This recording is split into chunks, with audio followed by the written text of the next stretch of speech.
When the August 10th Nintendo Direct dedicated to Splatoon 3 aired, it seemed odd that so much of it was focused on minor changes and additions that wouldn't have been out of place in a post-launch update to Splatoon 2.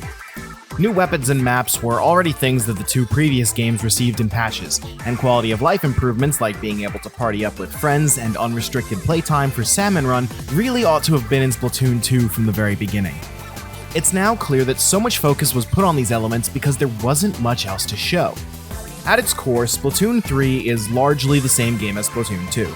Turf War is the headlining game mode once again, where two teams of 4 compete to cover more ground with their color ink than their opponents.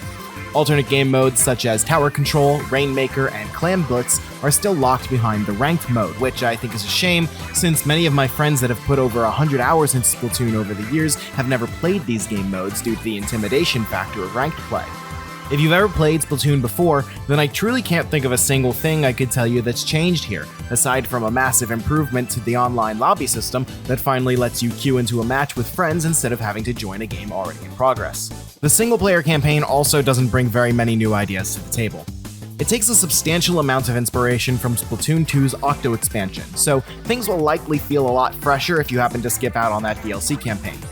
Like in Octo expansion, Splatoon 3's levels are now based around specific challenges or ideas that test your skills with the game's various mechanics instead of just being a series of linear levels where you walk towards a goal with some generic enemies standing in your way. Maybe you'll need to solve a whole stage without shooting any ink, or perhaps you have to survive for a whole minute against a barrage of attacks from enemies that have you surrounded. My personal favorite levels gave me an infinite charge of the Zipcaster special weapon, prompting me to swing up walls like Spider-Man. Meanwhile, the structure of the campaign's overworld is a fusion of Octo expansion and the 2 base game campaigns that preceded it. The entrances to levels must be found in the hub world before you can play them, but it's entirely up to you which levels you want to play. Only 3 of the 6 areas in the overworld have a mandatory boss fight, and you don't even need to play the levels leading up to them before challenging the boss. The only gate to your progression is a furry ooze that must be destroyed with power eggs that are earned from completing levels. Different chunks of ooze require different amounts of power eggs to destroy them, but with a bit of planning you can save up power eggs to progress through the story quickly. I wanted to test just how much you could push this, and I managed to reach each boss fight after finishing only 2 of the stages leading up to it. Obviously, it'll take much more than that to find the hidden collectibles throughout the overworld, and the missions themselves are good enough to be worth playing even without any particular reward. Salmon Run, my personal favorite game mode in Splatoon, is just as good as ever. In this mode, players work together to survive 3 waves of hostile salmonids, collecting golden eggs to deposit in a basket. Powerful boss salmonids appear frequently to threaten the players, though even the common weaklings can take you down quickly if you don't keep an eye on them. Aside from a handful of new boss salmonids, the big change to this mode is the occasional appearance of a king salmonid. Sometimes, albeit rarely, at the end of a successful salmon run, a king salmonid will attack in a surprise 4th wave, and the players must split their attention between the king and his minions. Boss salmonids will still spawn during this wave, but now the golden eggs they drop can be thrown at the king to deal a lot of damage. Defeating a king salmonid is a tall order, but it's easily the most exciting and tense fight I've ever had in Splatoon.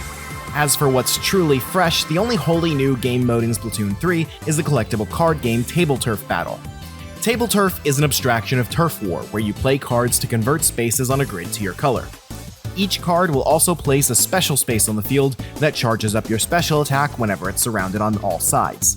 Special attacks are powerful since they're the only way to convert an opponent's space to your color, so you'll want to place your cards carefully to maximize your own special points while preventing your opponent from gaining their own.